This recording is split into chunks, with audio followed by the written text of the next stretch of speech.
Yes, welcome to the Biz Communication Show. I'm your host, Bill Lampton, the Biz Communication Guy, every week bringing you a guest who helps us gain insights on powerful communication skills, which we can use in our business.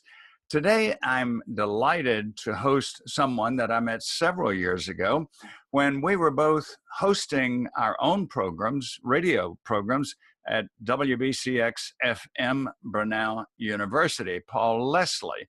Paul has gone on to continue his media experience in a remarkable way.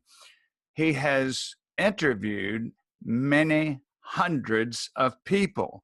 In fact, on YouTube, go to the Paul Leslie Hour, you'll find 521 videos. And what will amaze you is the quality of people that he has been able to contact and interview. I'm going to name just a few: Larry King, Dick Cavett, Engelbert Humperdinck, Kathy Lee Gifford, Regis Philbin, and I could go on with many of those.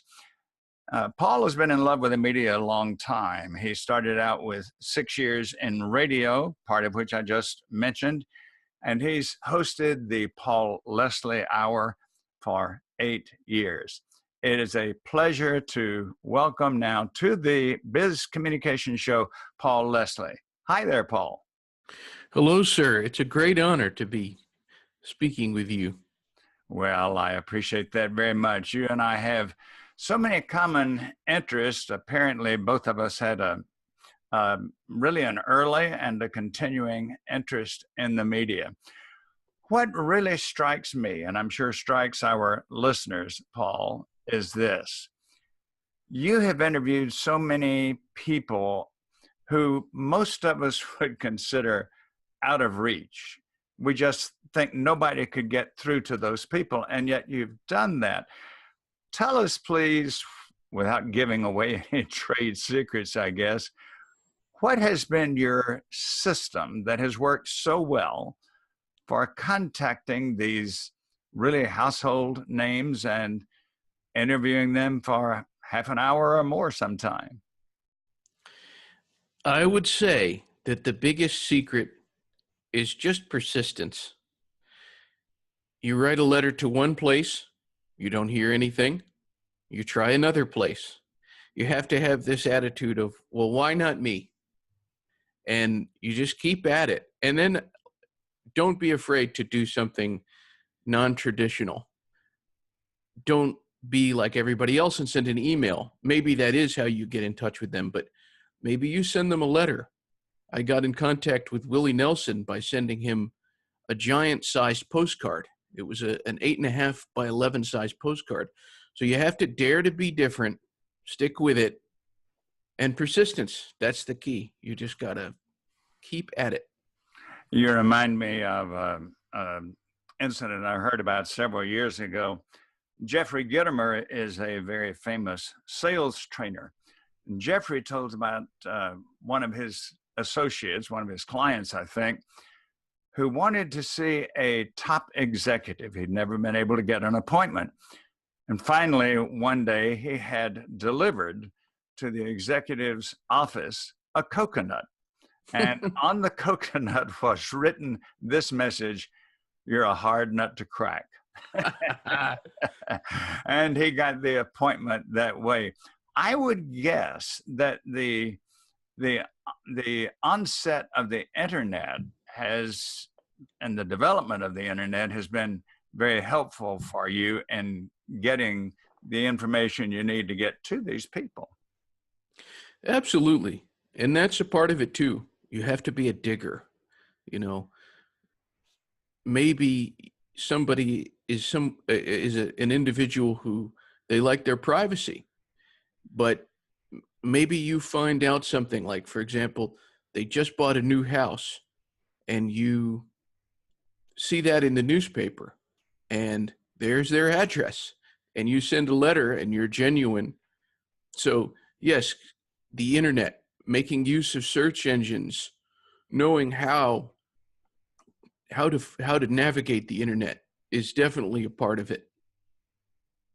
getting back to your centering around the value of persistence, in fact, the need for it, and being able to accomplish what you have, it reminds me of an old saying, and I can't remember who it originated with. In fact, so many famous sayings, who knows where it really started.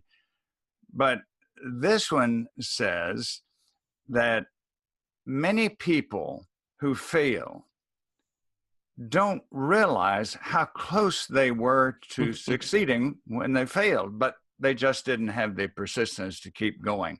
And I'll have to tell you, Paul, that your persistence and your willingness to plunge where probably very few people would dare to tread, as an old song goes, reminds me of one of my other guests on the Biz Communication show, Linda Swindling. And Linda wrote a book which has become very popular, and the book is titled Ask Outrageously. She said that many of us don't get what we want in life because we just ask for what we know we can get. We ask for the ordinary, the customary.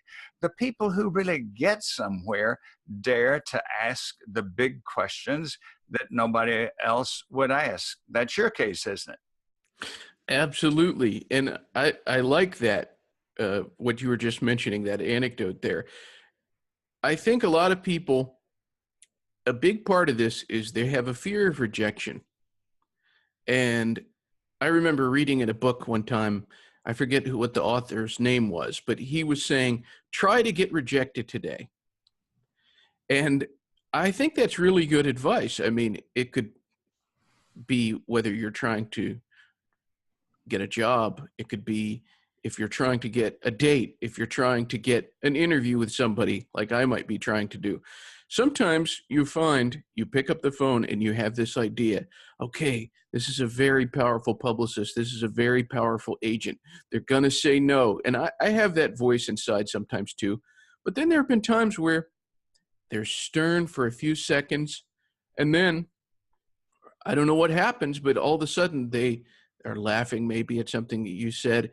And there they are, and they want to help you. Not always, but that happens more than you might think. I think that's good advice. Try to get rejected. Many salespeople have said that they know they're going to get a certain number of rejections, but it's a percentage game. And if they keep on asking, they're not going to get rejections every time. So every time you hear a no, the optimistic salesman, the positive thinking salesman says, well, that just puts me one step closer to a yes. Paul, of the people that you have interviewed, this vast majority of people, many of whom everybody would know their name, among those, is there any one person who surprised you the most, and why did they?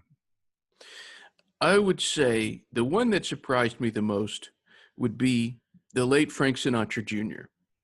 He was somebody who I persisted with. I tried his manager. I tried sending a letter here, there. I never got anywhere. And then finally I was able to get a hold of him. It was my favorite interview that I've ever done. He was a wealth of information about the American Songbook. He never stammered the entire interview. He never said he has it. First of all, he had an incredible speaking voice, but you want to talk about an incredibly interesting, very, very intelligent person. That's who Frank Sinatra Jr. was. And he happened to have a very, very famous name. And so maybe less people knew about him, but wow, it surprised me.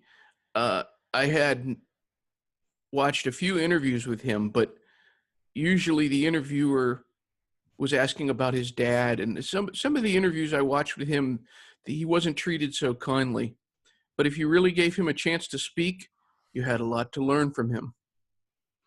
That's fascinating. Years ago, when I lived in Owensboro, Kentucky, I heard Frank Jr. sing. He came to town and did a show, and I thought he was quite capable. And I noticed that after his father's death, Frank Jr., from his obituary I read, he toured the world with a show called Sinatra Sings Sinatra. That's right. And I have to say, you're a man of fine tastes. I love good popular music. I know you love all kinds of music. It seems to me that jazz might be your favorite. Jazz has never clicked with me.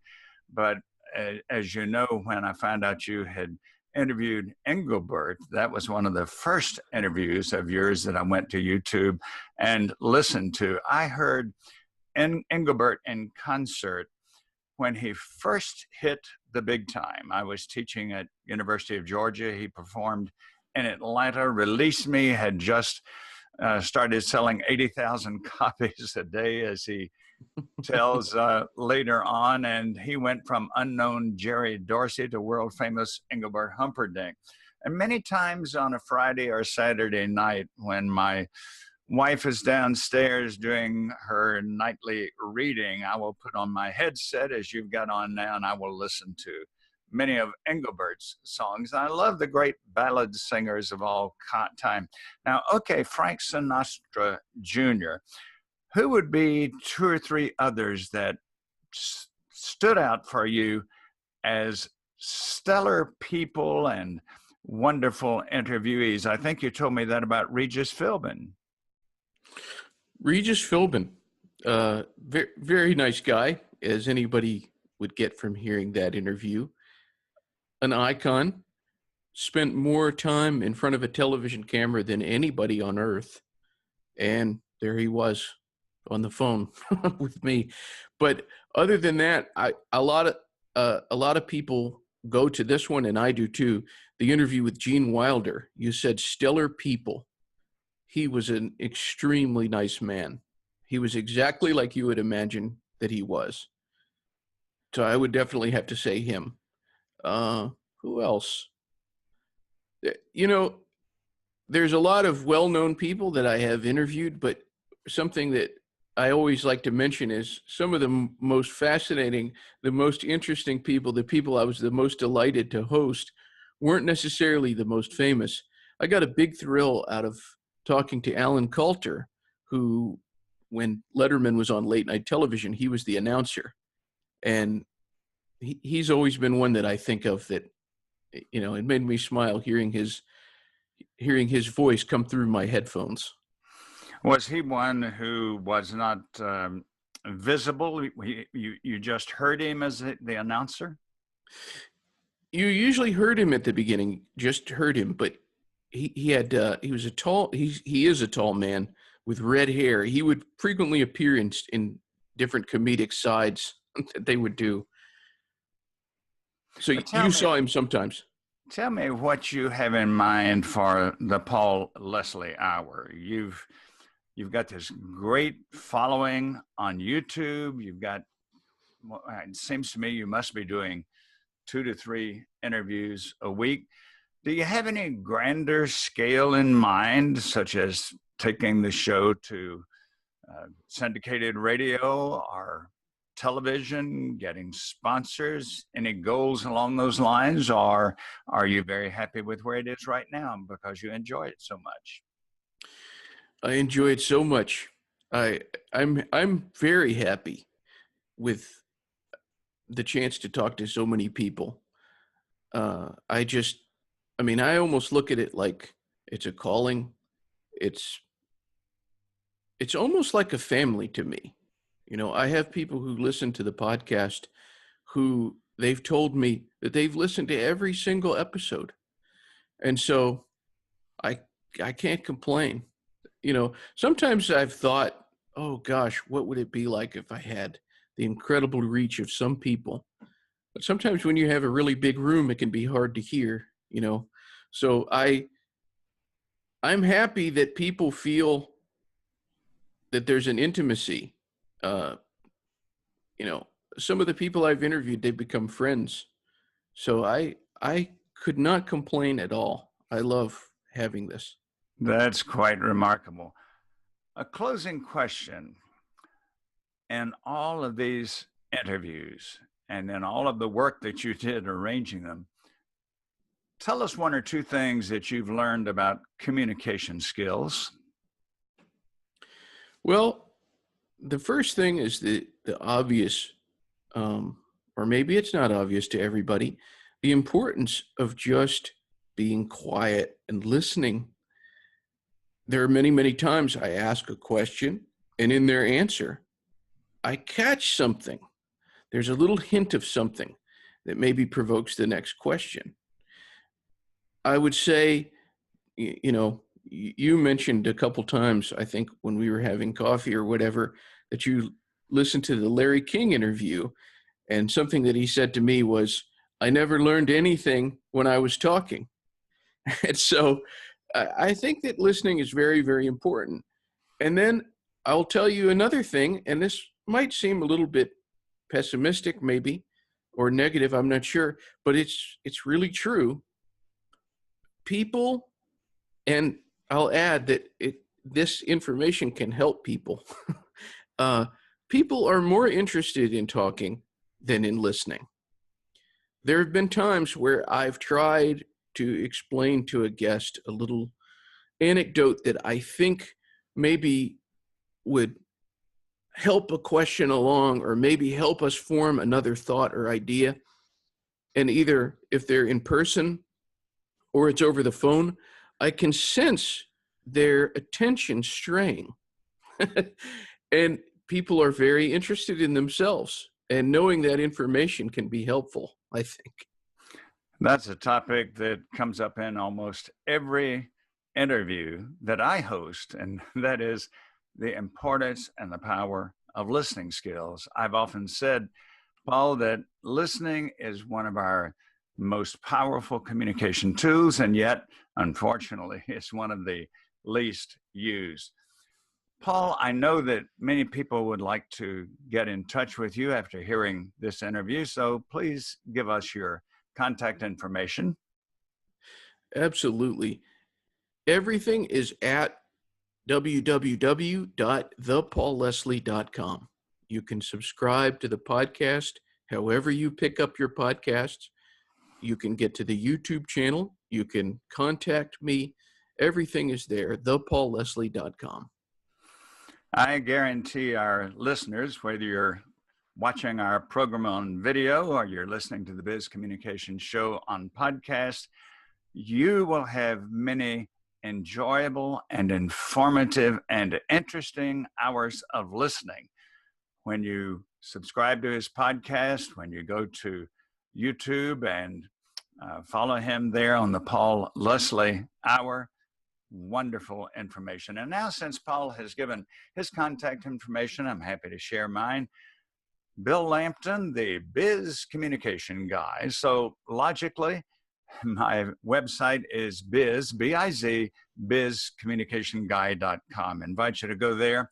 Check my services for corporations and leaders. Subscribe to my newsletter and to my podcast as well while you're on my website. Again, thanks to those of you who joined us on the video portion and on the podcast program. Paul Leslie, wonderful to have you as our guest. Any closing thoughts? Well, thanks everyone for joining us. And Bill, it was a great pleasure to talk to you. I have to say, I can't think of anybody I would rather have ask me questions. It's great to have this opportunity. Thank you, Paul. And be with us next week for another informative and helpful guest. I'm Bill Lampton. This is the Biz Communication Show.